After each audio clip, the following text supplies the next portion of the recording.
Welcome to सफलता chemistry classes. आज हम अपना सीखेंगे नेक्स्ट टॉपिक थर्मोडायनेमिक का। वो है हमारा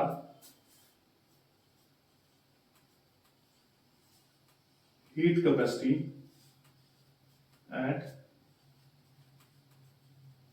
constant volume and heat capacity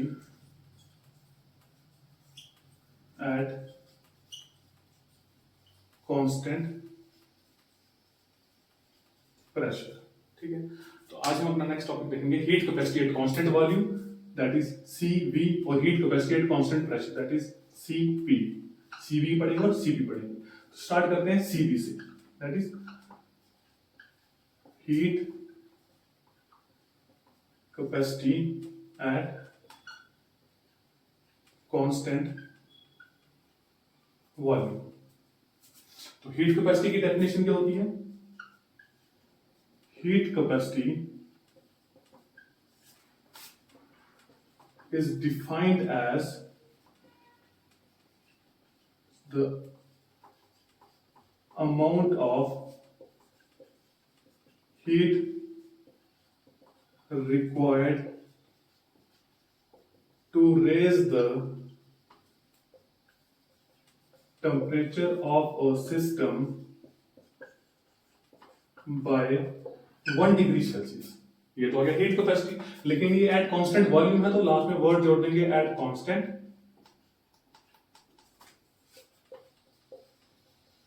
volume.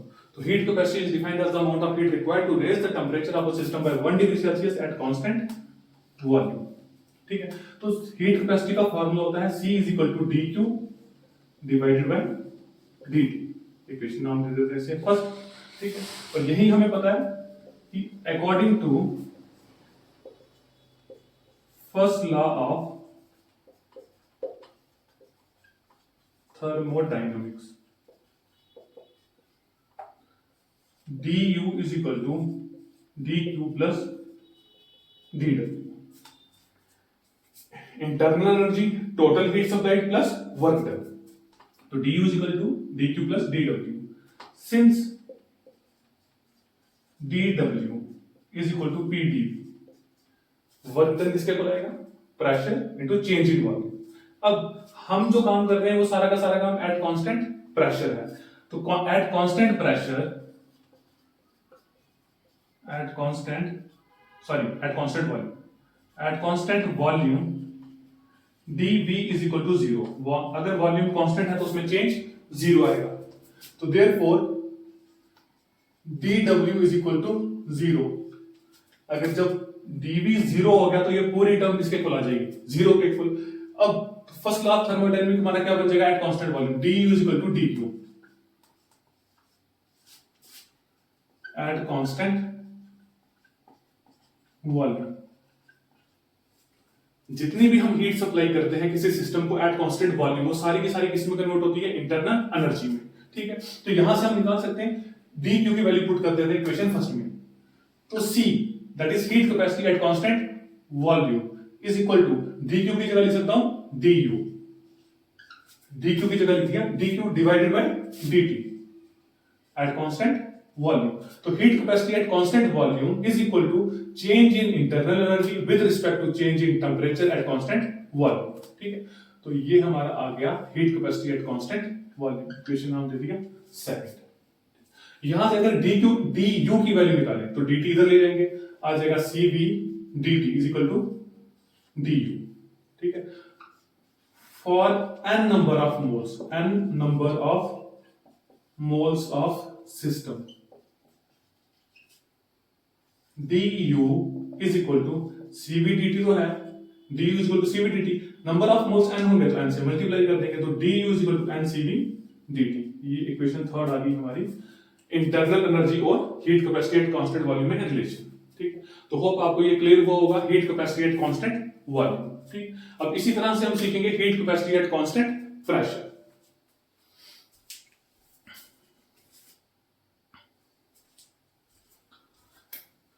तो नेक्स्ट हम सीखेंगे CP, that is heat capacity eight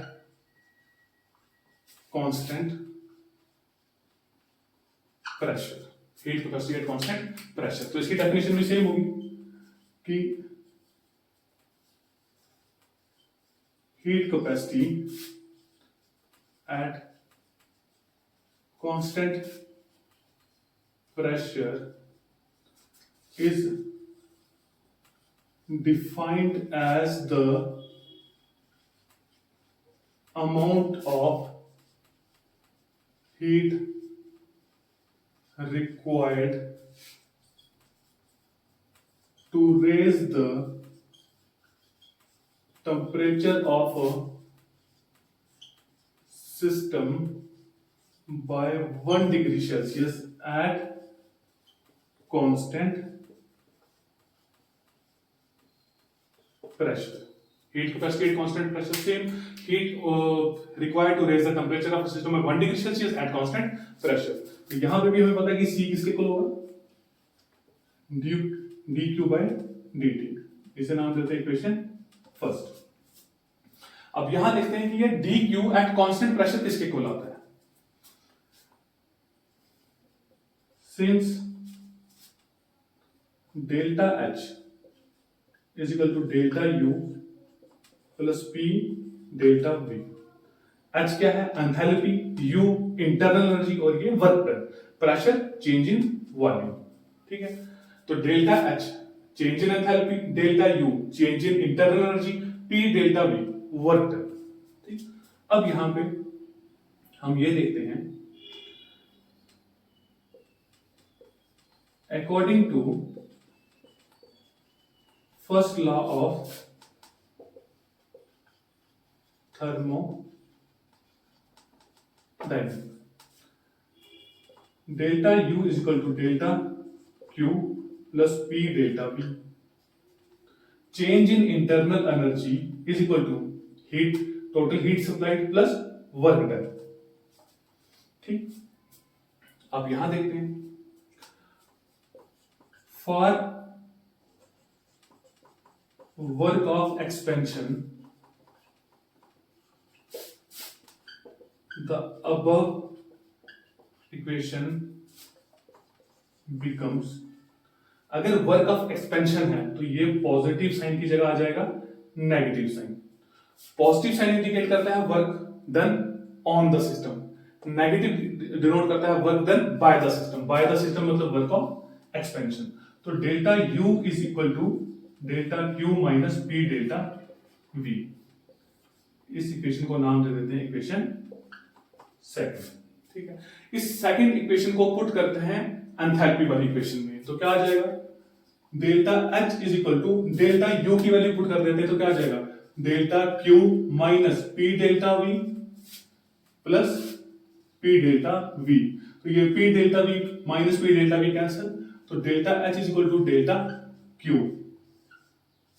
लेकिन एट कांस्टेंट प्रेशर। तो एट कांस्टेंट प्रेशर जितनी भी हीट सप्लाइड करते हो वो सारी की सारी कन्वर्ट होती है एट कांस्टेंट एट एंथैल्पी में। ठीक है, तो यहां पे देखते हैं, तो heat capacity at constant pressure is equal to delta Q, that is dq की जगह क्या पुट कर सकता हूं, डेल्टा H। अब यहां डेल्टा बड़ी चेंज और डिफरेंशिएशन स्मॉल चेंज। ठीक है, dH upon dt at constant pressure. तो heat capacity at constant pressure is equal to change in enthalpy पर divided by change in temperature at constant pressure. तो ये आ गया आपका relation heat capacity at constant pressure. ठीक, यहीं से अगर dH की वैल्यू निकालें तो क्या आ जाएगा, dP Cp dt is equal to dH। For n number of moles, dH is equal to n Cp dt।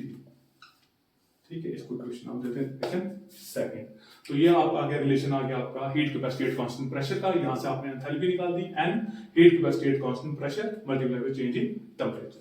तो होप आपको ये क्लियर हो गया होगा कि heat capacity at constant pressure क्या होता है और heat capacity at constant volume क्या होता है। ठीक है,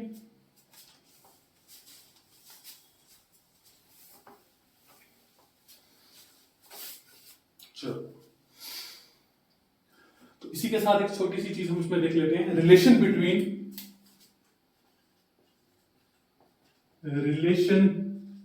between CP and CB, CP और सीबी में रिलेशन देख लेते हैं।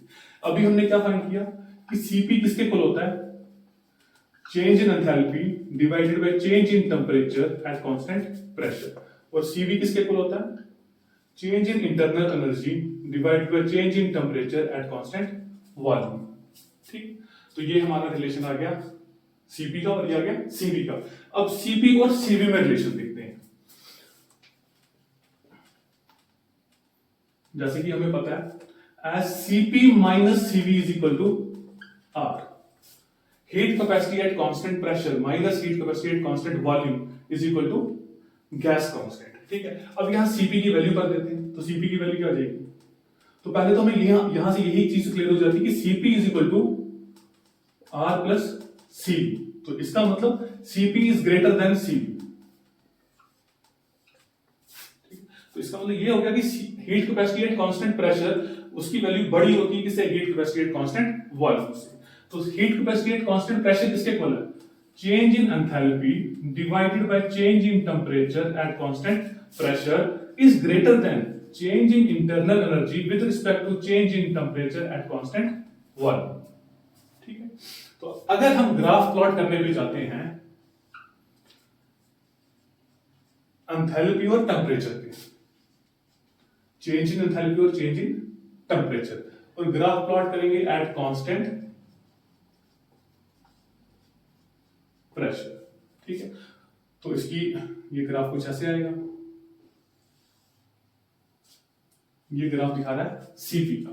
ठीक, अब यही ग्राफ अगर हम इसी तरह से एक और ग्राफ ड्रा करेंगे डी यू और डी टी, ठीक, तो यहां पे जब ग्राफ आएगा वो आएगा at constant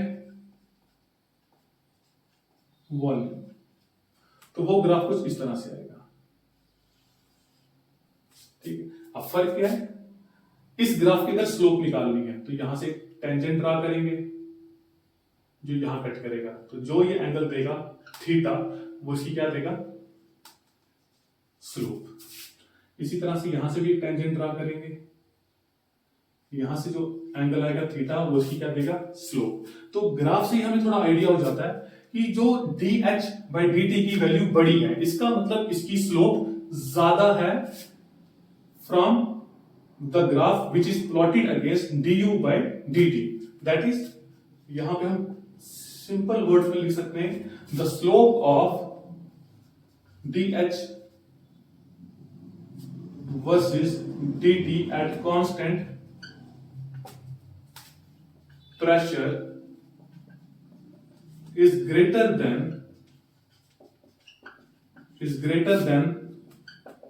the slope of du versus dt at constant volume.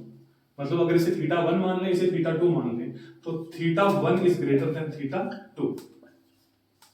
ठीक है, तो ये बात क्लियर हुई आपको। ठीक है, तो ये आ गया हमारा रिलेशन बिटवीन सीपी एंड सी। ठीक है, होप आपको ये क्लियर हुआ होगा। Thank you so much.